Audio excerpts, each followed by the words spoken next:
Hello Army sports car racing fans.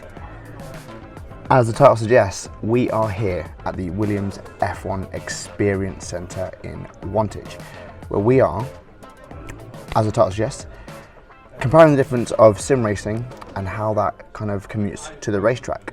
And what better place to go than the the Williams F1 Esports Team. An incredible setup here, and we're going to take you all the way around it, show around the sim setups, chat to the guys, and chat to Alex, obviously one of our drivers, who uses sim and how that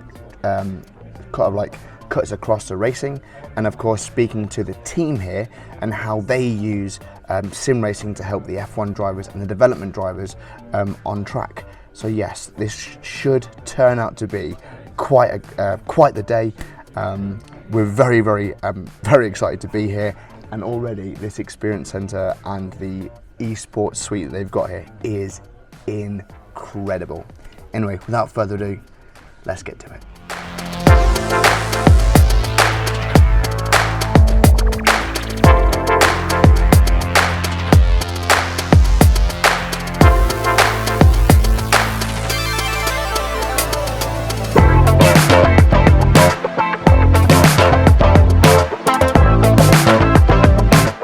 So yeah, here we are having a little bit of a blast on the sims.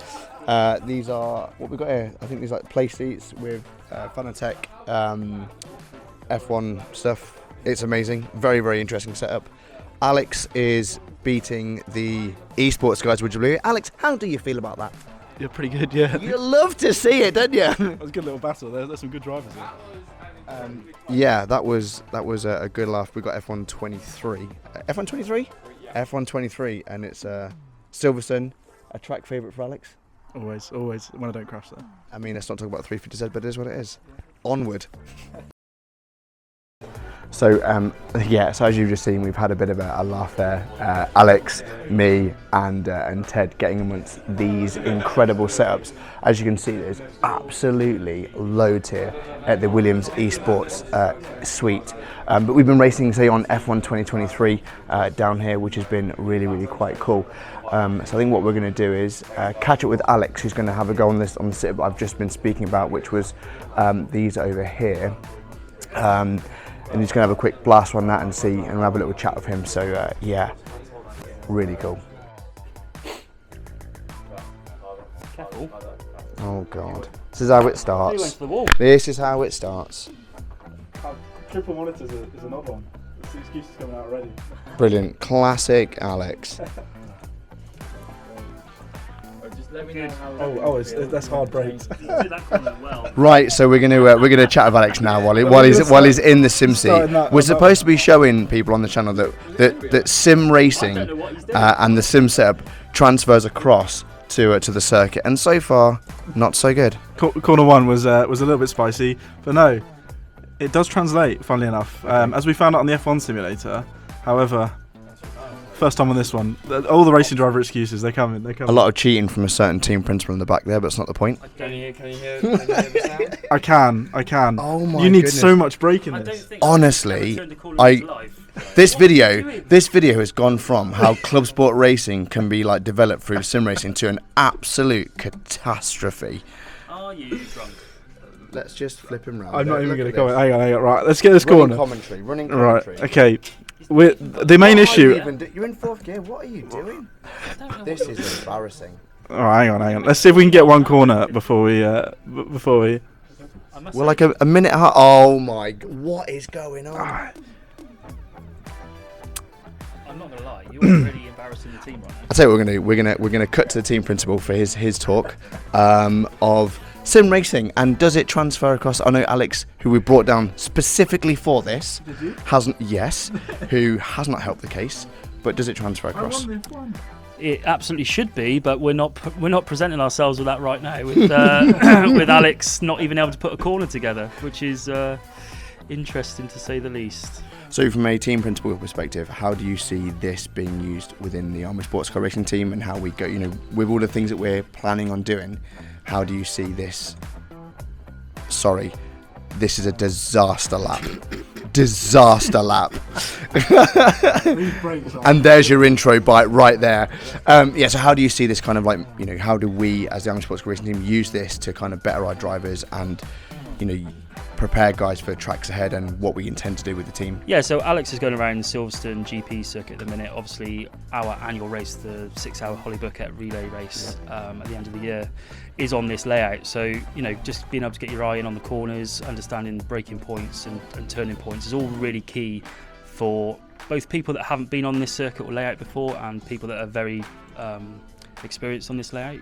You know, there's always more to be gained, and if there's racing going on with other like-minded people on these simulators, then you can see what other people are doing and seeing what's good for them and might work for you. So, you know, time in the seat, whether that's virtual or real life, is time well spent regardless. Just learning a track. Yeah. And obviously this is is a much more cheaper way of doing it. Consistently. Well, I mean, I don't know. You can spend 10 grand on a race car, and you also spend 10 grand on a racing setup, like sim setup, if you want to. I agree, but you don't need to put fuel or tyres in a racing setup. No, that's true. Just need electricity to power it, and a bit of space, and an understanding partner. The last point is definitely the key point in all of those points. But yeah, it's fantastic to come to an opportunity like this today and see what Alex can really do in a simulator. Which at the moment. Let's cut back. Questionable. Yeah, let's cut back to Alex to see how he's getting on. Alex, how are you getting on? We're getting used to the sim slowly. Obviously, every simulator is slightly different, and the biggest thing is actually the pedal set, more specifically the brake. But being able to use such a good simulator like this one is, you know, it translates a lot more to the real thing. And it's actually a little bit of a workout. I'm hoping no beads of sweat are coming down. Oh, you're sweating. Probably because you've got everyone watching, the pressure's on, team principal's right here. You're like coming off the track left, right and centre. It's almost like you're back in the 350Z, isn't it? Oh, no, because this one's still working. Fair one. Yes, so yeah, there you go. It's transferable, mate. Transferable skills. You'd love to see it.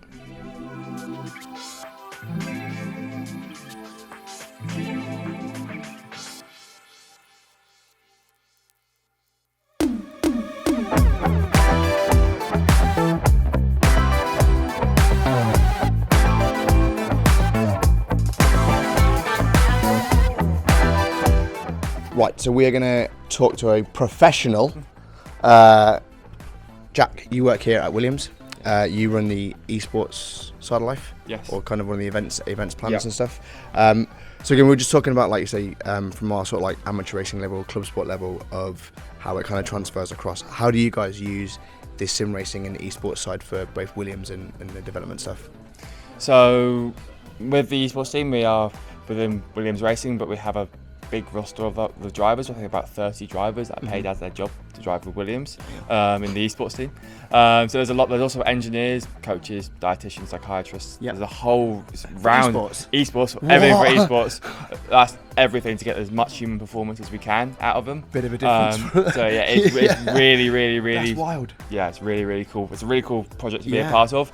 There are links to the real world team as well, but mainly what we use it is for training the drivers in the sim.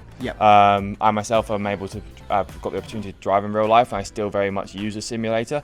And what we can do is not only drive better, learn the lines, learn all the nuances, go through your own psyche and think about how you would mentally do a race. How do you think about going quickly? How do you think about racing a car? But also going through the engineering side of things. When you can make the jump to, with our engineers that we have in the team, but also helping the drivers, and the drivers often engineer the cars themselves in terms of setup. Wow. Not only because the games have gimmicks, but most of the time in, like say, iRacing and ACC, the changes are near enough one-to-one to real life. That's if you change a spring, if you change a damper, if you change your ride height, it will affect the car in the same way in the game as you will in real life too. So when I made my own jump to real life, I'm telling my mechanics and my team how I want the car set up, not only because I know how the car feels from the video game, but also know what to change themselves, whether it's springs, whether it's dampers or ride heights. And have they found, again, so obviously in comparison, say like our level of racing, in comparison, say like the next tier, like, you know, well, I say next tier, but the higher tiers up, is it that one-to-one? Is it that literally like those changes are almost near and identical to the track, to the sim? So there's always the setup will change every single track, and the actual setup in game you won't be able to physically put onto the real life car because there will be changes. But naturally, whether it's club racing with BMWs or MX-5s, or whether it's at Formula racing in Formula 2, Formula 3 to Formula 2, even Formula 1, depending on how accurate the model is, what the things do will still do the same things, even if the number is different. Wow. So if you're changing a heave spring or ride height or wing angle, the logic of where that applies to the car, whether it's high speed, low speed, entry, exit, you can learn that all through through the sim as well, through logic of engineering, not only through the game, but you can export the data from the game into the real world software that we use the same as real life, which Motec is what we use most of the time, and you can analyze it, look identically to that. When I was engineering in real life last year for Euro Cup 3, I didn't find any difference to what I did in the sim. That is wild. That is wild. Did exactly the same thing. Wow. Right, quickly, can you talk us through what this is all over here? Right, I'm going to flip you guys around because Jack's going to show us around what we've been racing on. So this is the esports lounge. This is a thing we use for clients and events and public, and even on race days, so the public can come here to have a go and racing on the simulators. This gives you an idea of what racing at Williams is like, racing as part of the esports team is like, but also an idea of what the F1 cars are like, because we use the F1 23 games, I think, as mentioned earlier. The sims themselves, they are F1 seating positions, so your bottom is low, your feet is high. We can make them comfortable for you, so it's a little bit easier to getting in and out than say a real life F1 car, because there's nothing either side. But we have the wheelbase, the wheel, and the pedals. This is about 8 Newton meters force, so the guys over there are on about 20, so it's a lot heavier than that. The say a real life F1 car will probably sit around 12 to 15, depending on what the driver wants. Don't quote me on that. That's just going off what I've heard going around. So it gives you a really good sense of what it's like to drive heavily. The brake pedal's about 30 kilograms of force, so a lot heavier than your road car, about a quarter of what the F1 drivers do in real life. Wow. Obviously, real life you have G-force throwing yourself on the pedal as well, so you have some differences there, but again, it gives you that sensation.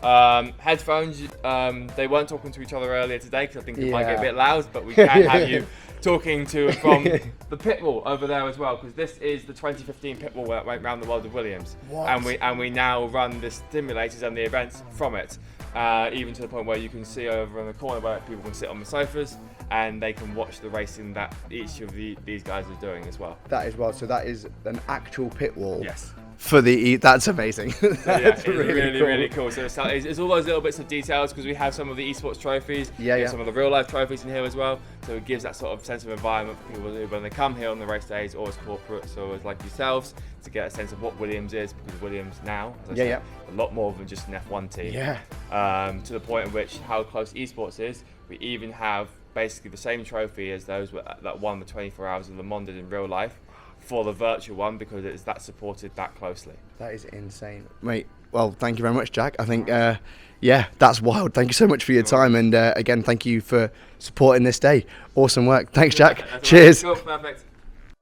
So, yes, this is the esports suite, as we've seen. I think I'm being called. No, I'm not. Is that Ted on there, is it? It's got to be Ted in there. We're going to have to go and catch Ted in just a second, see how he's getting on. But yes, we're in the esports suite. Like I say, great to catch Jack then and learn all about the setup, what they've got in here, what they do and how they drive it. Really cool bit in here. As he said, they can watch in this really cool lounge area.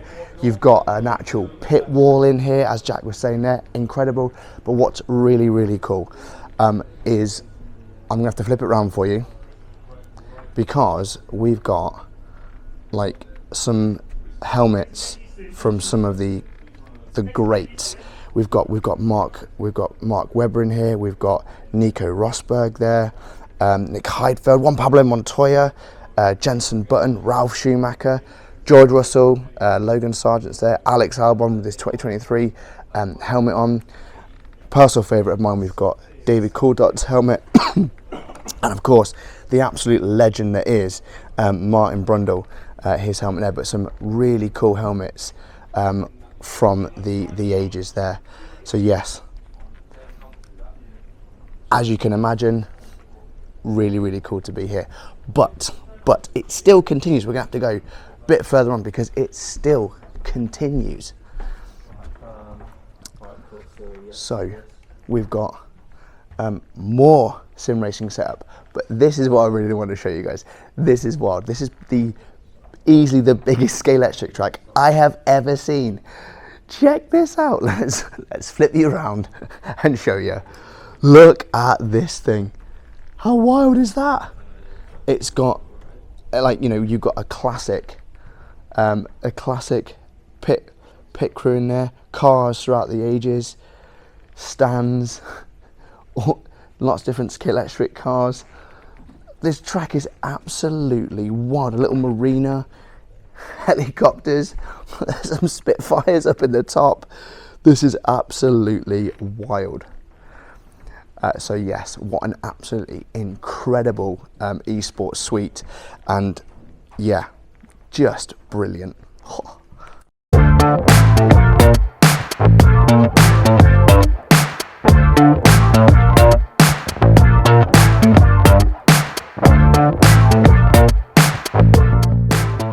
We have the team principal racing away. How is he getting on, Alex?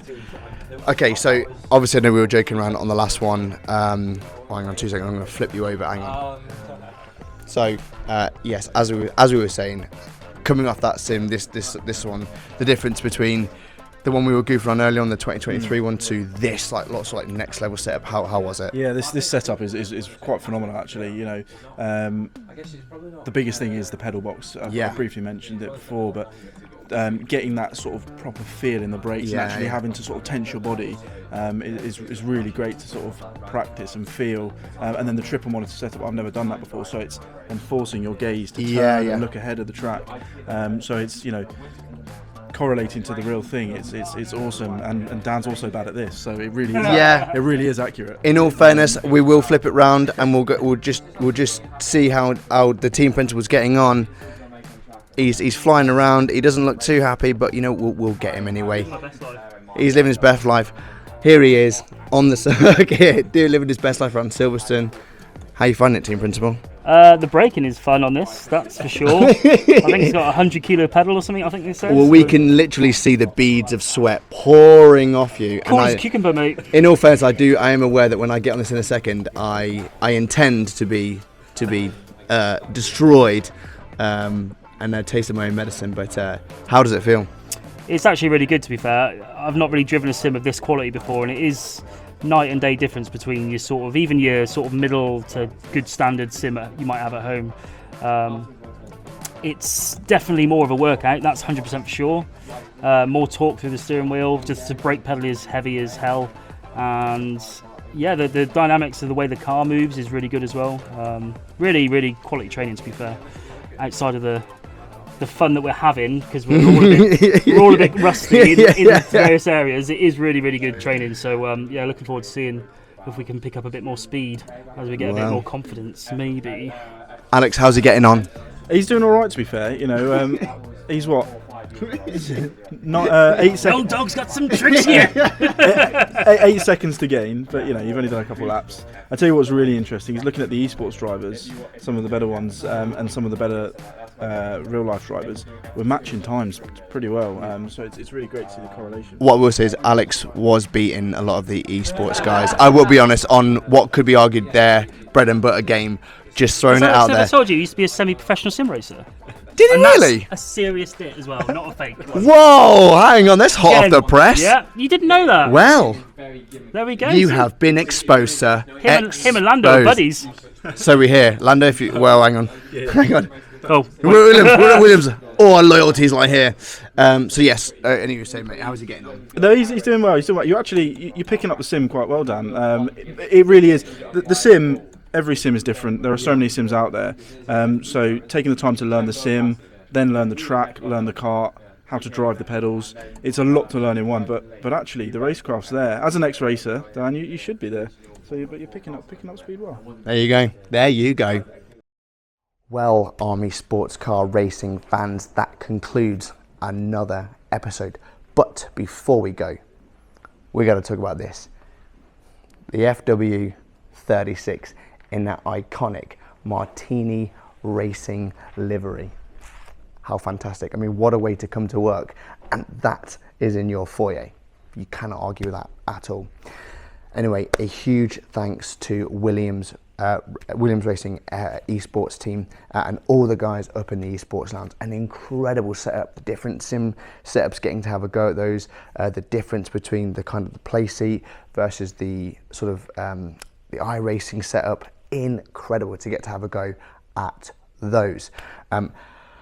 Like I say, once again, a huge thank you to all that team, and of course it's good to catch up with the guys from the esports team as well. As always, it's a good laugh to joke around with their team principal Ted, talking about how it's relatable across sim racing over to the track as well, and obviously you know, catching up with Alex as well and their thoughts on that.